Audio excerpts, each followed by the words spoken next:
ஆண்டவருடைய நாமம் மகிமைப்படுவதாக. அன்பானவர்களே, இன்றைய வார்த்தைக்கு உங்களை அன்புடன் வரவேற்கிறேன்.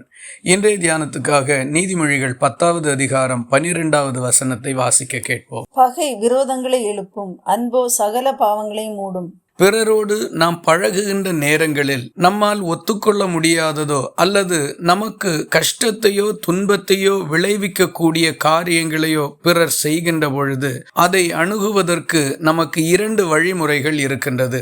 ஒன்று, அவர்களை பகைக்கலாம், இன்னொன்று அவர்களில் அன்பு செலுத்தலாம். நம்முடைய மனதில் கோபம் குடிகொண்டிருக்குமானால் உடனடியாக அவர்களை பகைக்கக்கூடிய மனோபாவம் தான் நம்மிடத்தில் வெளிப்படும். மாறாக அன்பு நம்முடைய இருதயத்தில் இருக்குமானால் நம்முடைய செயல்பாடுகள் அதன் அடிப்படையில் அமைந்திருக்கும். பரிசுத்த வேதாகமம் நமக்கு காண்பிக்கக்கூடிய மிக நேர்த்தியான பாதை எதுவென்றால் நாம் அவர்களிடத்தில் அன்பு செலுத்த வேண்டும் என்பதுதான். இயேசு கிறிஸ்து எல்லா மனிதரிடத்திலும் அன்போடு நடந்து கொண்டார். தேவன் அன்பாகவே இருக்கிறார். அவருடைய செயல்கள் எல்லாமே அன்பின் அடிப்படையில் ஆனதாகத்தான் இருக்கின்றது. அவருடைய பிள்ளைகளாயிருக்கிற நாம், அவருடைய அடிச்சுவடுகளை பின்பற்றி செல்லக்கூடிய சீஷர்களாயிருக்கிற நாம் அன்பு செலுத்துவதை தேர்வு செய்வதுதான் சிறந்த முன்னுதாரணமாக இருக்கும். அப்படி அன்பு செலுத்தும் பொழுது அடுத்த முறை அவர்கள் நமக்கு ஒரு தீங்கு செய்வதற்கு மிகவும் யோசிப்பார்கள்.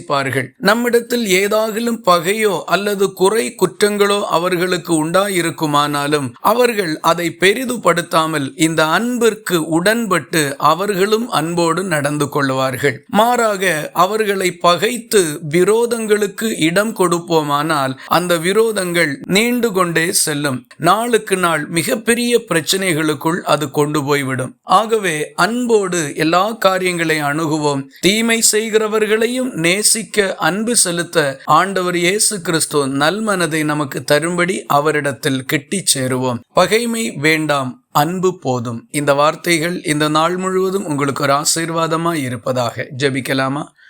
எங்களை நேசிக்கிற அன்பு நிறைந்த நல்ல ஆண்டவரே, நாங்கள் உம்மை நன்றியோடு துதிக்கிறோம். பிற மனிதர்களோடுள்ள தொடர்பில் எங்களுக்கு தீங்குண்டாக்குகிறதோ அல்லது எங்களால் ஒத்துக்கொள்ள முடியாததோவான காரியங்களை ஏற்றபடி அணுகும்படி எங்களுக்கு நல்மனதை தர வேண்டும் என்று நாங்கள் ஜெபிக்கிறோம். உம்மை போல பிறரிடத்தில் அன்பு காட்டக்கூடிய நல்ல பண்பை எங்கள் உள்ளத்தில் நிலைநிறுத்த வேண்டும் என்று அர்ப்பணிக்கிறோம். ஜெபத்தை கேட்டதற்காக ஸ்தோத்திரம். இயேசு கிறிஸ்து மூலம் வேண்டிக் கொள்கிறோம் எங்கள் அன்புள்ள நல்ல பிதாவே. ஆமேன். கர்த்தர் தாமே உங்களை ஆசீர்வதிப்பாராக.